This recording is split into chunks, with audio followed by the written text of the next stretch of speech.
So hello everyone, welcome back to my channel. Today we'll be starting off with the new section, that is 4.5, liability of joint promisor and promisee. Devolution of joint liabilities, section 42. If two or more persons have made a joint promisee, ordinarily all of them during their lifetime must jointly fulfill the promise. After death of any of them, his legal representative jointly with the survivor of survivors should do so. After that of the last survivor, the legal representative of all the original co-promises must fulfill the promise. So अगर दो या दो से ज़्यादा लोग एक joint promise करते हैं तो सारे मिलकर अपनी लाइफ टाइम में उस प्रॉमिस को फुलफिल करते हैं. अगर प्रॉमिस को फुलफिल करने से पहले किसी एक प्रॉमिसर की डेथ हो जाती है तो उसके लीगल रिप्रेजेंटेटिव और बाकी के ओरिजिनल प्रॉमिसर उसे फुलफिल करते हैं प्रॉमिस को. अगर तीनों की डेथ हो जाती है जो कि इन्वॉल्व हैं तो तीनों के लीगल रिप्रेजेंटेटिव्स उस प्रॉमिस को फुलफिल करेंगे. For example, X, Y and Z who had jointly borrowed money must during their lifetime jointly repay the debt.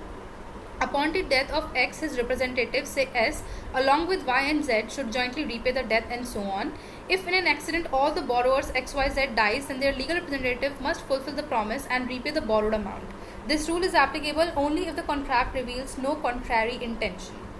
So इसमें एग्जाम्पल ये दे रखा कि X, Y, Z जिन्होंने मनी बोरो करा है वो अपनी लाइफ में उसको रीपे करेंगे. इफ़ बाय चांस एक्स की डेथ हो जाती है तो उनके लीगल रिप्रेजेंटेटिव जो एस हैं वो वाई और जेड के साथ मिलकर उस डेथ को रीपे करेंगे. इफ़ इन एन एक्सीडेंट तीनों की एक साथ डेथ हो जाती है तो तीनों के लीगल रिप्रेजेंटेटिव्स उस डेथ को रीपे करेंगे. We have seen that section 42 deals with voluntary discharge of obligation by joint promisor. But if they do not discharge their obligation on their own violation, what will happen? This is what section 43 resolves. हमने section 42 में देखा है कि जब किसी भी obligation को fulfill करने से पहले promisor की death हो जाती है तो उसकी liability automatically law के according by virtue of law वो उनके legal representative के पास shift हो जाती है. बट अगर उनके अकॉर्डिंग वो डिस्चार्ज नहीं होती उनके लीगल रिप्रेजेंटेटिव के थ्रू तो क्या होगा? अगर उनका लीगल रिप्रेजेंटेटिव नहीं है या फिर अगर उन्होंने अपने कॉन्ट्रैक्ट में लिखा है कि अगर डेथ जाती है किसी प्रॉमिसर की तो ये कोई भी प्रॉमिस परफॉर्म नहीं करेगा. सो इस प्रॉब्लम को सॉल्व करने के लिए सेक्शन 43 इस प्रॉब्लम को रिसॉल्व करता है.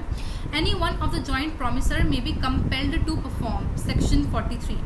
When two or more persons make a joint promise, the promisee may, in absence of express agreement to the contrary, compel any one or two more of such joint promisors to perform the whole of the promise. अगर किसी एक की death हो जाती है, for example x की death हो जाती है तो जो मान लेते हैं एक्स वाई जेड है उन्होंने ए से लोन ले रखा है. ठीक है, एक्स की डेथ हो गई है तो ए ये कह सकता है कि मैं एक्स के लीगल रिप्रेजेंटेटिव से पैसा नहीं लूँगा बट सिर्फ वाई और जेड से लूँगा. ठीक है. ईच प्रॉमिसर में compel contribution. Each of two or more joint promisor may compel every other promisor to contribute equally with himself to the performance of the promise unless a contrary intention appears from the contract. और अगर मान लेते हैं loan का amount 1 lakh है तो वो पहले तीनों में डिवाइड होना था बट एक्स की डेथ हो चुकी है तो अब ए ये कह रहा है कि वो सिर्फ वाई और जेड से 1 लाख रुपए लेगा तो दोनों 50,000 ईच कर उसको पे करेंगे.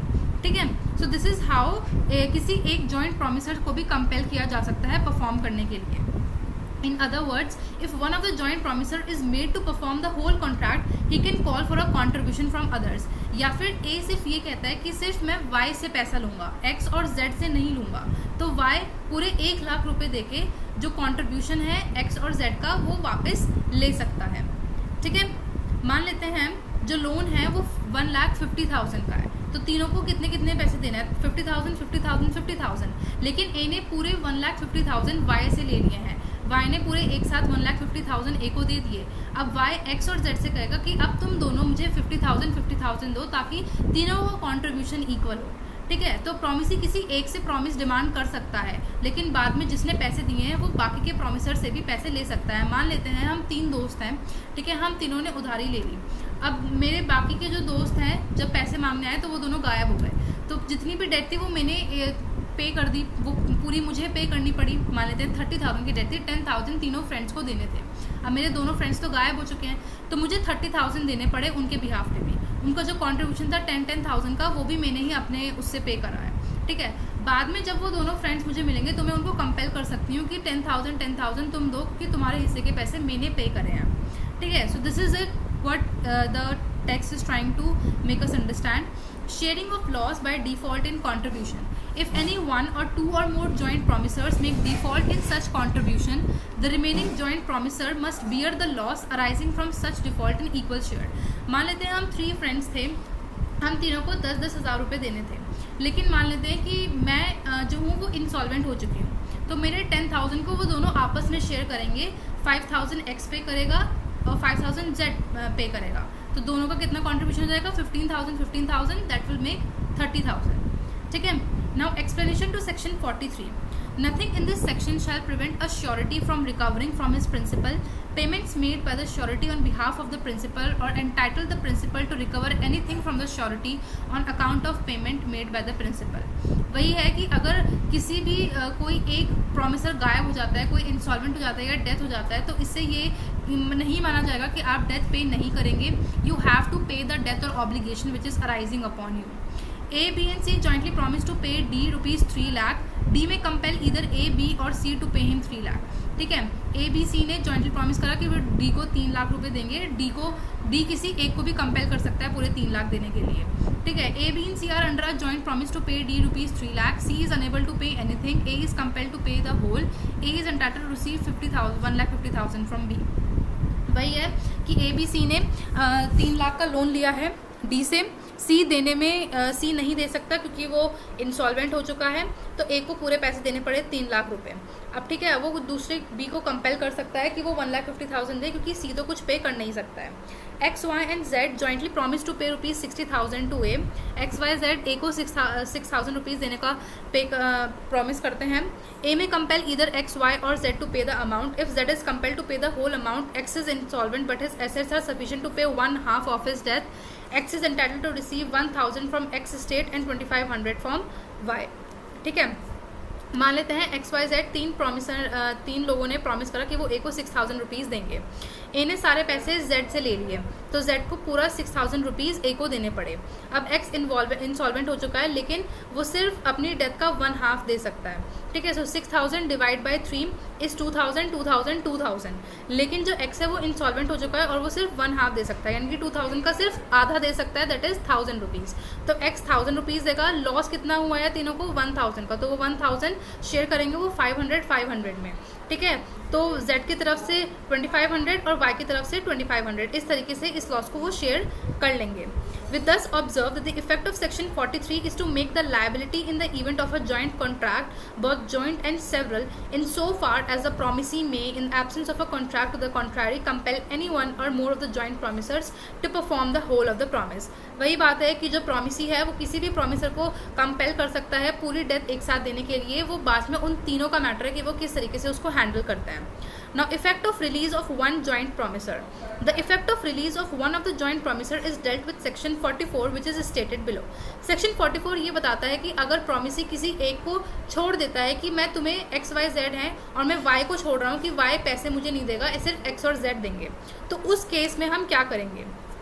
Where two or more persons have made a joint promise, a release of one of such joint promisor by the promisee does not discharge the other joint promisor or joint promisors, neither does it free the joint promisor so released from responsibility to the other joint promisor or promisors. मान लेते हैं x, Y, Z मेरे 3 दोस्त हैं, हम तीनों ने 30,000 का लोन लिया है, तो तीनों को 10,000 रुपीज़ पे करने हैं. बट जिससे हमने लोन लिया है वो मेरा दोस्त है, तो उसने कहा कि मैं पैसे नहीं दूंगी. उसने मुझसे कहा कि आने तुम पैसे मत दो, लेकिन सिर्फ तुम्हारे दोस्त जो 30,000 है 15,000 करके पे कर देंगे, तो तुम मुझे पैसा मत दो. ठीक है. और उसने दोनों से, जो मेरे दो दोस्त हैं उनसे 15,000 ले लिए, मुझे कुछ नहीं देना पड़ा. बाद में जो मेरे साथ जिन्होंने जॉइंट प्रॉमिस किया था डेथ लेने का, वो मुझसे 10,000 ले सकते हैं. ठीक है. So this is it what section 44 says. A, B, C jointly promised to pay rupees 9 lakh to D. D released A from liability. D A को रिलीज कर देता है क्योंकि तुम लाइबिलिटी को पे मत करो, मैं तुम्हें रिलीज करता हूँ. In this case the release of A does not discharge B and C from there liability. तो A को रिलीज करने से ये साबित नहीं होगा कि B और C लाइबिलिटी को पे नहीं करेंगे. वो पूरे 9 लाख रुपीज़ D को देंगे और D लायबल नहीं है. जो ए है वो डी को लायबल नहीं है पे करने के लिए, बट बाद में वो बी और सी को उसको देना पड़ेगा उसका शेयर का कंट्रीब्यूशन. ठीक है. Now right of joint promisors. The law relating to the devolution of joint right, it's contained in section 45, which is reproduced below. When a person has made a promise of 2 or more persons jointly, then unless a contrary attention appears from the contract, the right to claim performance rests as between him and them, with them during the joint lives, and after the death of any of them with a representative of such deceased person jointly with the survivor or survivors, and after the death of the last survivor with the representative of all jointly. वही है कि अगर किसी की death हो जाती है तो उसके लीगल रिप्रेजेंटेटिव्स उनके साथ मिलकर फॉलो करते हैं. अगर तीनों की डेथ हो जाती है तो तीनों की लीगल रिप्रेजेंटेटिव्स उनको फुलफिल करते हैं प्रॉमिस को. Let's read the example. A, in consideration of 5 lakh rupees lent to him by B and C, promises B and C jointly to repay that sum with interest on a specified day, but B dies.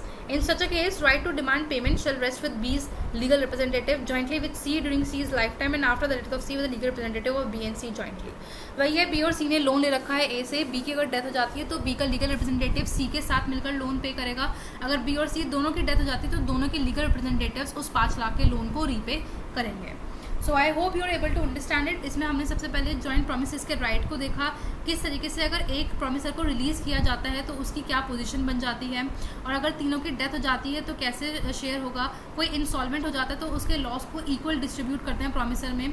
So I hope you are able to understand this.